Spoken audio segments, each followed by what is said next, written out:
Hey, I'm going to do a quick video discussion try to make it quick for any of you who are keeping up with my forecast discussions about the winter weather pattern that's about to really get active. There's been a system for a while that's been coming in on Monday the 19th that the data's been showing. The data's been originally showed that it would probably be a winter weather system. Then the data showed it wasn't there at all. Now it's been coming back. The temps have been warming up for that system, especially in the central part of the state.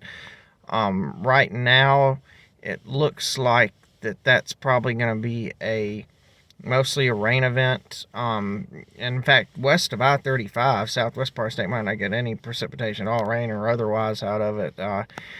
It's going to kind of develop along and just west of I-35 and expand I-35 eastward, and that's also part of the reason why further east, kind of up Tulsa and up in the Siloam Springs way, Arkansas border area, there might be some winter weather mixing in by the time it gets out there, because the rain's going to be expanding, more evaporational cooling, more wet bulbing going to go on over there. So in other words, that's just basically the extent of the precipitation cooling down a dry atmosphere enough that it gets it to the below freezing. Even there, though, I don't think anything's going to accumulate. It's probably just going to be a little too warm, and the precipitation not going to be heavy enough. If there's some higher elevations, there could be a slushy inch or two, but just kind of maybe a rain and snow mix out there. Here in the Oklahoma City and Norman area with that, probably just some showery rain on Monday when that comes through, and chilly. I don't know, some data's showing some wet snowflakes might mix in with it, but it's not going to accumulate or anything like that the way it looks right now. So there's also, brings me to the next thing on the temperatures between, I don't really think we get any precipitation between Monday night and Thursday, but there's a big variability in the temperature. Some data, there's like a 20-degree difference. Some data showing highs easily getting into the 40s with plenty of sunshine, or 50s, and just overnight lows below freezing. Other data's got afternoon highs not getting above freezing Tuesday or Wednesday. So it's kind of just story of the data lately. By the way, while I'm on that note, and whoever's doing the forecast discussions at the National Weather Service in Norman, they're crap. I don't know who it is, but to make a discussion, like especially one yesterday afternoon, the one this morning was better, but and I know those forecast discussions are mainly supposed to be among forecasters and not so much for the public, although the public can view them. You just go onto your local National Weather Service page and click forecast discussions, and you'll see the discussion and kind of what they're thinking.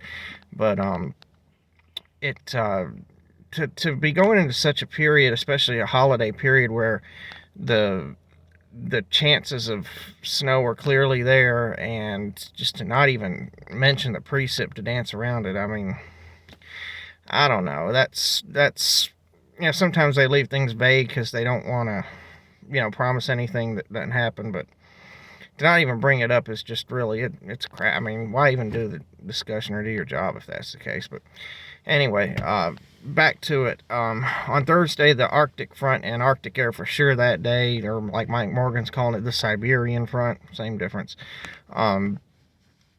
It's going to come through Thursday morning, and again, even on Thursday, there's some variability with what the highs could be. If we don't get much snow Thursday and there's not a lot of clouds, we could there's some day that has us warming up into the mid-30s, especially if the center of the trough axis is not in Oklahoma, or in the plains. If it's more further west along the Mississippi River, or just east of the Mississippi River, the highs may not be that cold. I think, for one, as far as magnitude of the Arctic air, I think the trough axis is going to tend to be closer to the Oklahoma and the plains side, because the way that the polar vortex in Canada is spinning that cold air southwestward, it would tend to it would tend to bank the cold air up along the front range of the Rockies. So, and would drop south kind of in a blue norther type front. So I think the colder guidance is right here on Thursday, and that would also bring the higher end of the wind possibilities along with that front. There's some data that shows gusts could gust to 60 miles per hour and with highs in the single digits. Well, if you got highs in the single digits with blizzard-like conditions and north winds of 50, 60 miles an hour. You're talking wind chills, -30, blowing whiteout snow. Even if it's just a couple inches of snow, that's still blizzard conditions. So that's one way it could go on Thursday. And the snow totals could be much higher Thursday than that as well. If the data that has the system taking the more southwest path is right, there's some data, some newer data this morning that's showing over half a foot of snow.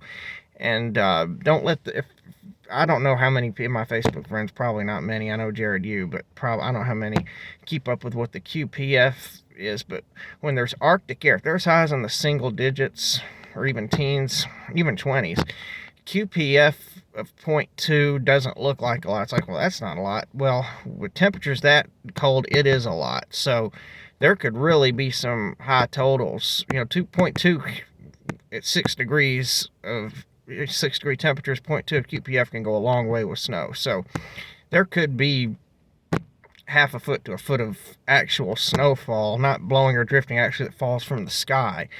If that model verifies, if that run verifies. Most data hasn't had us having that much, and there's been some data that takes the further northeast track. That would put the heavier totals to the northeast, up in that southwest Missouri, southeast Kansas, and northwest Arkansas area. So in Oklahoma would probably get more of a band that comes through with maybe that quick 2 inches. So we'll just have to see how that track verifies, but it's trending towards more snow on Thursday. And there's also another disturbance dropping down in Oklahoma on Christmas Eve that could also bring another quick burst of snow. Again, data's been all over the place with that too. Some of it's got a couple inches of that, some of it's got next to nothing, just flurries. So and now in Alabama, the 22nd system heads that way. Alabama's going to be in a better position to where the low will be intensifying more and the track a little more favorable to get more significant snow there. The temperatures should be critical for it. Now, I was looking just for fun at the GFS composite simulated radar, and it was showing an area along Sand Mountain east of I-65 of rain, but with the temperatures easily cold enough for snow. So not sure what's going on with that, Jared. If you want to check that out, I think it was the 060, or it could have been the 00Z run for Saturday morning. If you can make sense of why it was showing rain over Sand Mountain with -15 Celsius temperature, then hey, have at it, because I'm fooled by that. I don't know what it's thinking, but the data's been crap lately. But anyway, logic would tell me that that could be a pretty significant winter storm for Alabama, North Alabama into Tennessee overnight, Thursday the 22nd and Friday morning, if it heads that way. Other data's got you going less, and then the other system on the 24th that might bring flurries to Oklahoma may bring some more snow to Alabama as well on Christmas the 25th. There's one run that has that system intensifying and bringing about a couple inches of snow on Christmas Day in Alabama. So, but that was just one run. So anyway, I'll keep watching. I'm sure I'll be doing a couple more of these videos in the next few days as things keep getting ironed out. So I'll talk to you later.